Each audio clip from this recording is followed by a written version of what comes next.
Karl Marx பிள்ளைங்கோ, Karunanidhi பிள்ளைங்கோ, EVR பிள்ளைங்கெல்லாம் இப்போ என்ன ஆயிட்டாங்கன்னா ராவணன் பிள்ளைங்களா ஆயிட்டாங்கங்க. என்னன்னு கேட்குறீங்களா? சோஷியல் மீடியா முழுக்க பார்த்தீங்கன்னா ராமாயணம் பற்றி ஒரு ட்ரெய்லர் ரிலீஸ் ஆயிருக்குங்க. அதை பார்த்துட்டு எல்லாரும் ராவணன் மகண்டா, ராவணன் தமிழ்நாட்டுக்காரர் அப்படின்னு சொல்லி செம்மையாக ஃபயர் விட்டுட்டு இருக்கிறாங்க. வாங்க இதை பற்றி விரிவாக பார்க்கலாம். அர்ஜுனா நேயர்களுக்கு வணக்கம். ராமாயணம் படத்தை பற்றி ஒரு ட்ரெய்லர் வெளியே இருக்குங்க. அதில் நம்மளோட யாஷ் வந்து ராவணனாக நடிச்சிருக்காரு. வழக்கம் போல் இந்த கம்யூனிஸ்ட்டு, இந்த திராவிடர் கழகம், திமுக, நாத்தாக்கா இந்த கோஷ்டி எல்லாம் கிளம்பி என்ன வந்துருச்சுன்னா, பாருங்கள் ராவணன் தான் செம்ம மாசு, ராவணன் தான் தமிழன், இங்கேருந்து ஒரு பொய் கதையை திட்டமிட்டு இது பண்ணுறாங்க, இங்கே திட்டமிட்டு வந்து ராவணனை வந்து அப்படியே ஒழிச்சு அவருக்கு ஏகப்பட்ட கோவில்கள்லாம் இருந்துச்சான், அதெல்லாம் இது பண்ணிட்டாங்களாம். என்னையா பொய்யா பேசிக்கிட்டு இருக்கிறீங்க? உங்கள் பாயிண்ட்டுக்கே வரலாம். ராவணன் பிறந்தது எங்கே? ராவணன் பிறந்தது நொய்டாவில். அப்போ உங்கள் பாஷையில் அவன் யார்? வடக்கன். அடுத்ததாக ராவணன் வந்து ஒரு பிராமணர். அவரோட அப்பா பேர் வந்து விஸ்ரவசுங்கிற ஒரு பிராமணருக்கு பிறந்த ராவணனை வந்து நீங்கள் என்ன சொல்கிறீங்க? அப்போ ராவணன் வந்து ஆரிய வந்தேரி இல்லையா? சரி, அடுத்தது ராவணன் வந்து ஒரு மிகச்சிறந்த சிவபக்தர். சிவனை எங்கே போனாலும் சிவலிங்கத்தை எடுத்துகிட்டு போய் வழிபடக்கூடியவர். அப்போது ராவணனை, சிவபக்தனாக இருக்கக்கூடிய ராவணனை இந்த கடவுள் மறுப்பு பேசுகிற கோஷ்டியெல்லாம் ஏற்றுக்கிறீங்களா? நீங்களே சிவனை வச்சு பூஜை பண்ண தயாராக இருக்கீங்களா? அடுத்ததா ராவணன் வந்து சமஸ்கிருதத்தில் மிகச்சிறந்த புலமை பெற்றவர். ஐயோ, நெஞ்சில் அடித்து செத்துறாதீங்க, சமஸ்கிருதம்னாவே செத்த மொழி அவ்வளோதான் அப்படின்னு கூவுற நீங்கள், சமஸ்கிருத புலமை பெற்ற ராவணன் அவர் வந்து ஒரு சிவதாண்டவ ஸ்தோத்திரம் அப்படின்றத வந்து சமஸ்கிருதத்தில் ஏற்றியிருக்காரு. அது அவ்வளோ சிறப்பானது, இன்றைக்கி வந்து எல்லாரும் சொல்லிகிட்டு இருப்பாங்க. அப்போ அதெல்லாம் நீங்கள் பாட தயாராக இருக்கீங்களா? இப்போ யாரெல்லாம் ராமாயண மகண்டான்னு சொல்லிட்டு இருக்கீங்களோ அத்தனை பேரும் இனிமேல் சிவ பூஜை பண்ணணும், சிவதாண்டவ ஸ்தோத்திரம் சொல்லணும், சொல்கிறதுக்கு தயாராக இருக்கீங்களா? அடுத்ததாக ராவணன் அவர்கள் வந்து மிகப்பெரிய ஒரு ஜோதிட சாஸ்திர வல்லுனர். முடிஞ்சு போச்சா? நீங்கள் என்ன சொல்லுவீங்க? மூட நம்பிக்கை எங்கே போச்சு உங்கள் பகுத்தறிவு அச்சாக அப்படிங்கிற மாதிரி ராவணன் வந்து ஜோதிட சாஸ்திரத்தில் மிகப்பெரிய விற்பனராம். அதை நீங்கள் ஏற்றுப்பீங்களா? அடுத்தது ராவணன் வந்து வேதங்களை கரைத்து குடித்து அந்த யாகங்களை வந்து வேதத்தில் எப்படி சொல்லியிருக்கோ அதுபடி யாகங்கள் நடத்துறதுல ரொம்ப ஒரு பெரிய வல்லவன்கிறாங்க. வேதங்களையும் யாகங்களையும் இந்த ராவண மகன் கோஷ்டிலாம் ஏற்றுக்குதா? அப்போது உங்களுக்கு தேவை ஸ்ரீராமரை இழிவுபடுத்தணும். அப்போது ஸ்ரீராமருக்கு எதிராக இருக்கிறது ராவணன். அப்போ ராவணனை நாங்கள் ஒசத்தி பிடிப்போம் அப்படின்ற ஒரு கேவலமான கேடுகட்ட ஐடியாலஜி நீங்கள் கையில் எடுத்தீங்கன்னா தமிழக மக்கள், பாமர மக்கள், எனக்கு எந்த இலக்கிய புலமை, பெரிய இதிகாசம், புராணம் எதுவுமே தெரியாதையான் இருக்கிற ஒரு பூ விற்கிறாக்கா காய் விற்கிறா கூட தூணு துப்பிட்டு போயிடும். ஏன்டா அடுத்தவன் முன்னாடியை தூக்கிட்டு போய் வச்சிருந்தான் அவனை எப்படிடா நீ வந்து இது பண்ணுவீங்க? இன்னைக்கு தமிழ்நாடு முழுக்க ஸ்ரீராமருக்கு எத்தனை கோவில்கள் இருக்குது? எத்தனை பேருக்கு ஸ்ரீராமர் குலதெய்வமாக வழிபடுறாங்க இருக்காங்க தெரியுமா? எத்தனை இடத்துலடா ராவணனுக்கு கோவில் இருக்குது? அதுக்கு ஒரு பொய்யை தூக்கிக்கிட்டு வராங்க. ராவணனுக்குன்னு எங்கே கோவில் இருக்குது? நெல்லையப்பர் கோவிலில் பின்பக்கத்தில் வந்து பார்த்தீங்கன்னா ராவணனோட சிற்பம் மட்டும் இருக்கும். அவர் வந்து அந்த கைலாயத்தை தூக்குறது நிறைய கோவில்களில் அது இருக்கும். ஏன்னா ராவணன் வந்து தலைக்கணம் ரொம்ப அதிகமாகி கைலாய மலையே தூக்கும் பொழுது சிவபெருமான் சும்மா அவரோட கட்டவரில் வச்சு அப்படி அழுத்தினோன்னே அப்படியே நசுங்கிட்டான் அப்படின்றதுக்கு.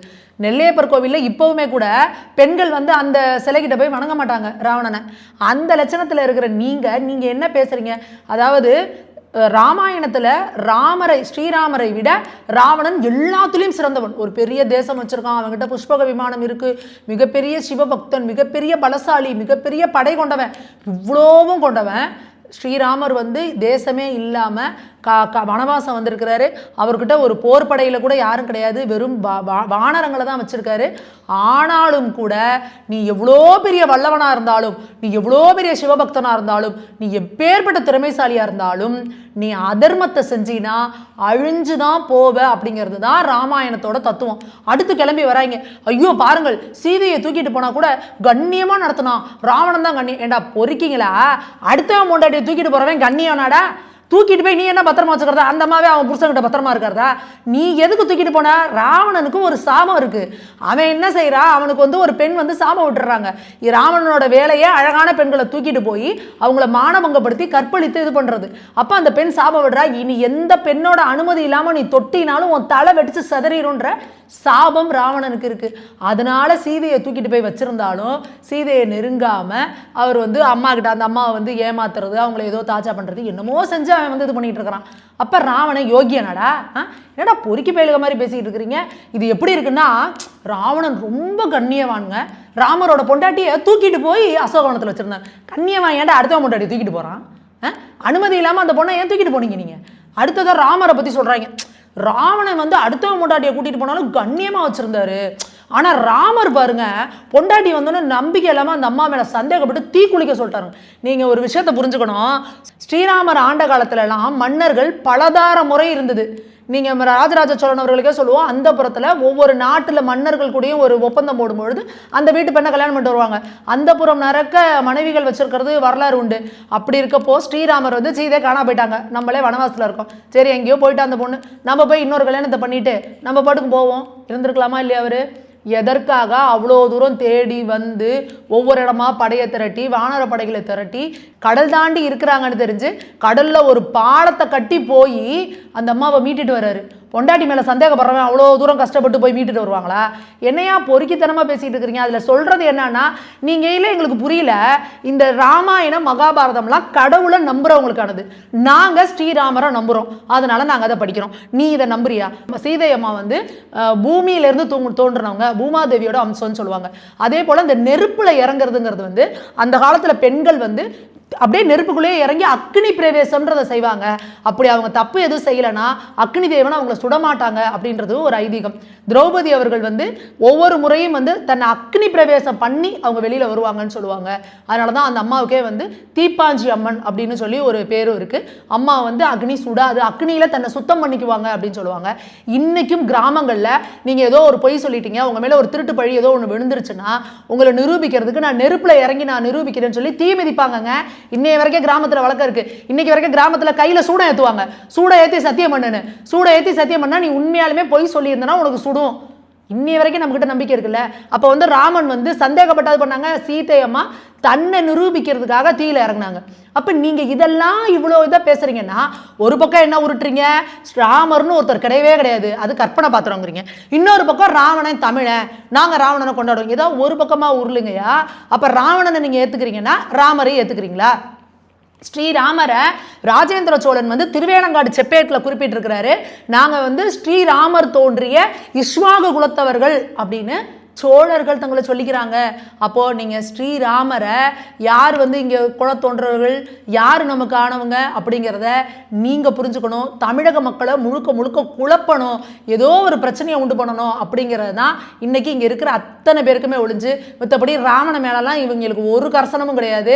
நாங்கள் என்ன சொல்கிறோம்னா, ராவணன் இயற்றின சிவதாண்ட ஸ்தோத்திரத்தை நாங்கள் இன்னமும் சொல்லிக்கிட்டு தான் இருக்கோம். அப்போ நீங்கள் ராவணன் இயற்றின சிவதாண்ட ஸ்தோத்திரத்தை சொல்ல தயாரா? ராவணனுக்கு கோவில் கட்டி கும்பிடுங்க, கோவிலாக்குங்க, எல்லாம் பண்ணுங்க. என்ன பண்ண துப்பு இருக்கு? இருக்கிற கோவிலை இடிக்க தான் நீங்கள் துப்பு இருக்க ஒழிஞ்சு நீங்கள் புதுசாக கோயிலை கட்ட போறீங்களா என்ன? அதனால் தயவு செஞ்சு பொய் பேசுறதை நிறுத்திட்டு தேவையில்லாத அந்த வரலாற்று திரிவுகள் மக்கள்கிட்ட ஒரு குழப்பத்தை உண்டு பண்ணணும். யாரெல்லாம் இங்கே வந்து ஒரு மிகச்சிறந்த ஒரு ஸ்ரீராமர் அப்படின்னா எப்படி ஒரு மிகச்சிறந்த ஒரு தெய்வ புருஷனா இது பண்ணுறாரு, ராமருங்கிற பேரில் இங்கே எவ்வளோ கடைக்கோடி மக்கள் கூட இருக்கிறாங்க. நமக்கு எம்ஜிஆர் அவர்கள் பேர் வந்து ராமச்சந்திரன் அப்படின்னு நமக்கு ஒரு முதல்வர் இருந்தார். அவ்வளோ ஏங்க கடவுள் மறுப்புன்னு பேசின ஈவேராவோட பேரே ராமசாமி தாங்க. அப்போது எத்தனை பேர் இங்கே ராவணன் பேரை வச்சுட்டு சுற்றுறீங்க? இங்கே திருமுறை பக்கம்லாம் ஸ்ரீராமருக்கு பேர் இருக்குது. அதனால தயவு செஞ்சு இந்த பொய்யும் புரட்டியும் நிறுத்திட்டு ஆகிற வேலை வேறு ஏதாவது இருந்தால் போய் பாருங்கள். இதில் பல பேர் இல்லை, நாங்கள் என்ன சொல்கிறோன்னா, கடவுள் நம்பிக்கை இருக்கிறவங்க அதை பற்றி விவாதிக்கலாம். இதில் விவாதம் பண்ணுற கோஷ்டிலாம் யாருன்னு பார்த்தீங்கன்னா, இந்த ஈவேரா கோஷ்டி, கம்யூனிஸ்ட் கோஷ்டி, கிறிஸ்துவர்கள், இஸ்லாமியர்கள். இல்லை, நான் கேட்குறேன், உங்களுக்கு ஸ்ரீராமருக்கு என்னையா சம்பந்தம்? இப்போ நிறைய கிறிஸ்துவர்கள் துள்ளி குச்சிக்கிட்டு இருக்கிறாங்க, நிறைய இஸ்லாமியர்கள் துள்ளி குச்சிட்டு இருக்கீங்க. சரி, ராவணன் உங்களுக்கு மகனா, ராவணனை கோயில் கட்டினா கும்பிடுவியா நீ? நாங்கள் ராவணனா போகிற வழியில் கும்பிட்டுட்டு போவோம், அப்பா அவன் ஒரு மிகப்பெரிய சிவபக்தன்பா அப்படின்னு கும்பிட்டுட்டு கூட போவோம். இந்துக்கள், முஸ்லீம்களும் கிறிஸ்துவர்களும் நீங்கள் இப்போ துள்ளுறீங்களே, இவங்களாம் ராவணனுக்கு கோயில் கட்டினா கும்பிடுவீங்களா நீங்கள்? இந்த ஈவேரா கோஷ்டிலாம் கும்பிடுவீங்களா? அப்போ உங்களோட அஜெண்டா என்ன? உங்களுக்கு இங்கே வந்து என்ன பேச்சு வேண்டி கிடக்கு? நீங்கள் கடவுளே இல்லைன்னு சொல்லிட்டீங்க.